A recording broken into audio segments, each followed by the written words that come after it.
I guess we're going to have this weather just kind of sit on us for a few more days.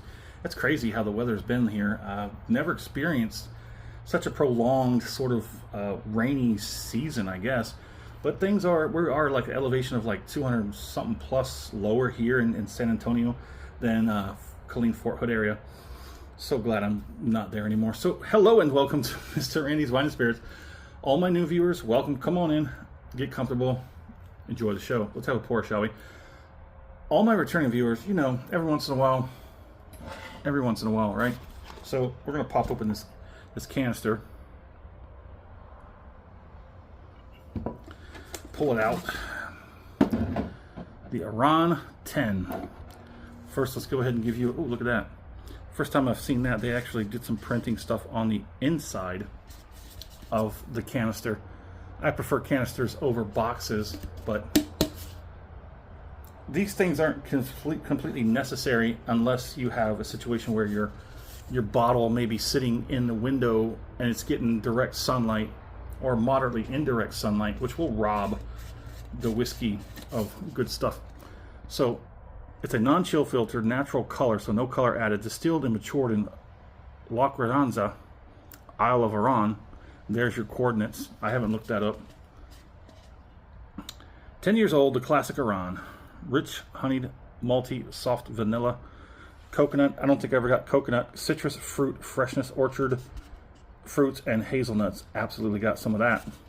700 milliliter, 46% alcohol by volume. And I guess we'll just give a little looky-loo on the back. There's quite a bit of stuff here, so I'm not going to go through all of it. Glasgow. Lag. I've been considering that lag. So hit me in the comment section and tell me how hard should I go for that lag. I forget which one it was. Thank you for the service, Mr. Canister. And you're relieved. So let's go ahead and get it poured, shall we? Cork pop. Ooh.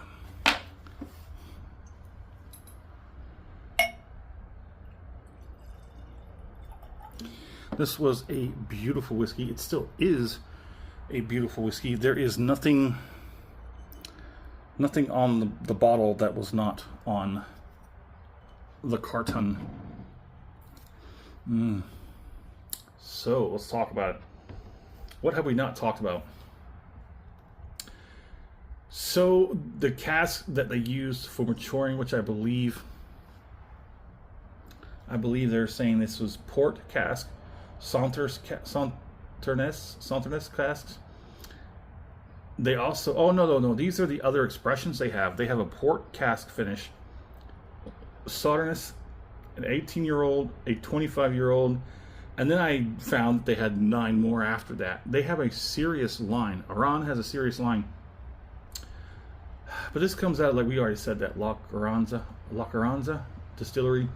Mr. Randy paid $64.78 out the door for this 46% ABV. On the nose. Ooh. On the nose, I'm getting candied citrus, light orchard fruit. Oh my goodness, green apple. There it is, green apple. It's like candied citrus, green apple. That is such a beautiful, light, crispy, beautiful, juicy nose. Oh man, this, I would have to say, this would probably rank up in the top 5 when it comes to the best nosings. The best nosings. Oh, it's hard for to put in the words, but that's what I can definitely pull out. Candied citrus, light orange, orchard fruit, which is green apple. It's like if you take a green apple, juice it, and then put some lemon zest in it. And it's like candied. Oh, it's beautiful. That's got a crazy good nose. So let's move on, shall we? Acclamation pour. Here we go.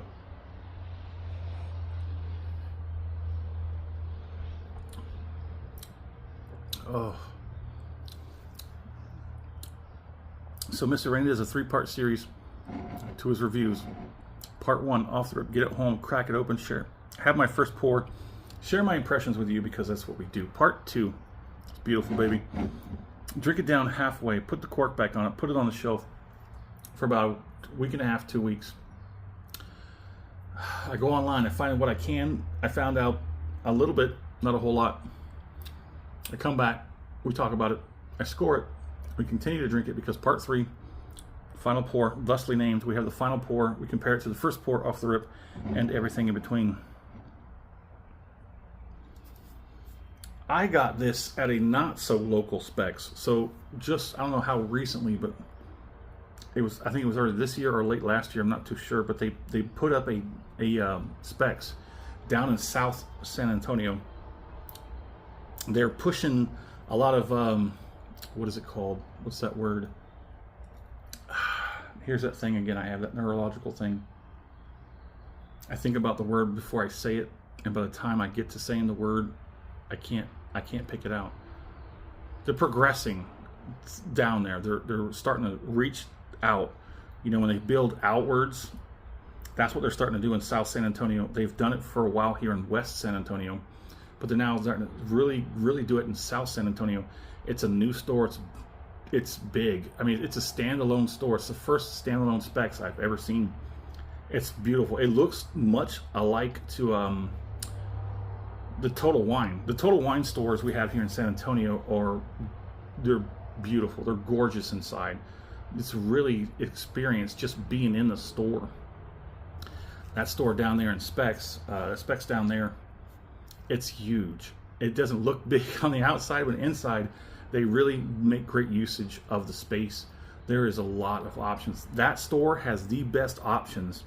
I've seen stuff there I've never seen anywhere, not even on the internet.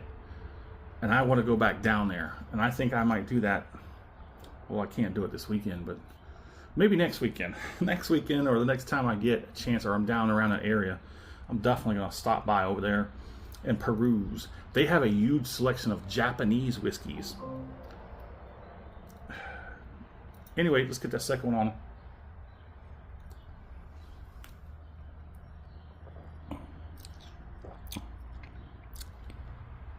Oh yeah, I bought this one, not from the southern one, the northern one, the one that's right by the airport.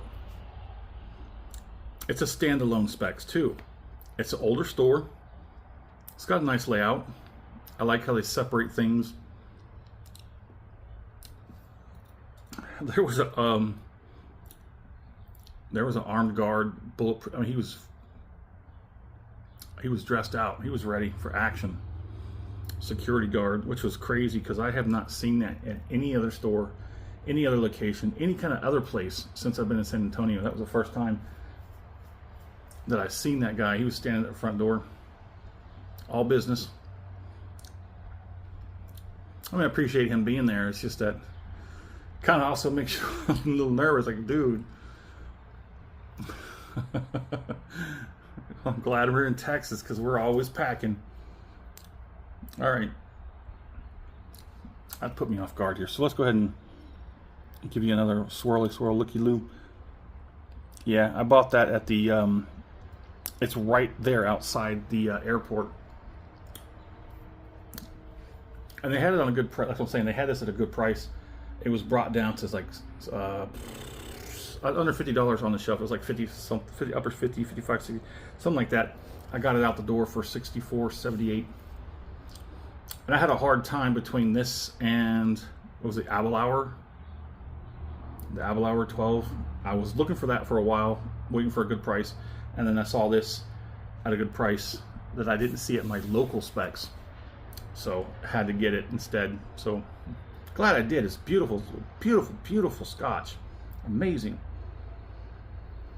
Oh, let's go ahead and do it. Let's get this finish on. Mm. Mm. Mm. Mm. With the birds chirping in the back. Mm. I can't put it into words. Yeah, I can use like candied citrus, light orchard fruit, green apple, spice, oh so nice. It's well round, very, very well balanced. I'm getting cheeks, gums, lips. Not a whole lot of heat on the background. That's not always necessary when it comes to Scotch. People For all my bourbon drinkers over there who have issues with Scotch because it doesn't have this or it doesn't do that or whatever,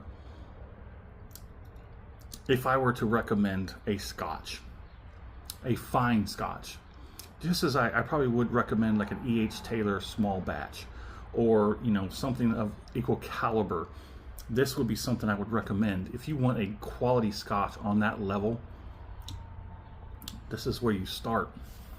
If you like something more on the lighter end, lighter fruit, juicy, but still get that numbness and that tingliness, that feeling, that same feeling when you have a Scotch, when you have a bourbon that just sings to you. This is a Scotch that's singing right now. Now, I've told some of my previous videos that we're going to be doing higher bottles. We've raised my price point ceiling to 100. We currently haven't even broken the 80 yet. The highest one we broke was $78.11, which is pretty close actually, but we've now raised it to 100. Now the caveat to that is I'm still going to swing low every once in a while because I see things on the shelf I don't see anybody else talking about, and I always want to try something new. All my Scotch connoisseurs out there, you know this bottle. If you haven't, shame on you. I can't remember what her name was, but she said if you consider yourself a Scotch connoisseur and haven't had the Arran 10, you should probably stop talking about that. I agree. That is beautiful, and it's only a 10-year. They have so many more expressions down the line. A port cask, heck yeah. Yeah, I'm definitely gonna go down this line of Arran. That's why I pumped up the price point, so I can start hitting some of these higher scored bottles, these more revered bottles, especially when it comes to Scotch. I've sort of picked up pace with the bourbons because I found a few good lines of bourbons. Like the Jack Daniels has a few good ones in the middle, but once it gets a little past that, they fall off. Same thing with Jim Beam. I don't like much of the bottom level of Jim Beam. I just got back into that because I found something out about Jim Beam earlier. The bottles, the first like 3 bottles in their lines, their system gives me a headache. Don't know what it is, don't know why, but we've had a few Jim Beam that does not give me a headache. Yes. Oh, that's beautiful. That's beautiful. Okay, so we need to score it. Okay, it's a good finish. That was a really good finish. My score on this, shoot from the hip, solid 5 out of 5. Yes, indeedy, solid 5 out of 5. What keeps this from going from the strong 5 out of 5 for a perfect score, Mr. Randy? Availability, I would say. Every time I've seen this bottle, before I actually got to this sort of level where I was ready for this, I rarely saw it. And when I did see it, the price was out of reach. But then I bumped it up. We got to the 60 point and still out of reach. We bumped it up to the 80. That's when we like hit and miss. Like you'd only see it in a couple places. So yeah, solid 5 out of 5. But the availability is not. What's the word I'm looking for? Regulated, regular, constant. The availability is not constant. I would love to buy another bottle of this. So would I buy this again? Yes, I would. In fact, if I see a bottle less than what I paid for this one, I'd love to buy another one and put it in my stash. But I'm not too like forward on doing that immediately. My fair price for this, I'm gonna leave it alone. Honestly, I think it's what it is. It's underpriced at $64.78 out the door. Yes, it's still kind of underpriced because of what you're getting is so dang good. Well, there it is. Let them know in the comment section where you are, what are you drinking, and have you tried the Arran 10? Have you tried the other Arran expressions? If you have, let's talk about it. And as always, thanks for stopping by here at Mr. Randy's Wine and Spirits. Have a dang good one.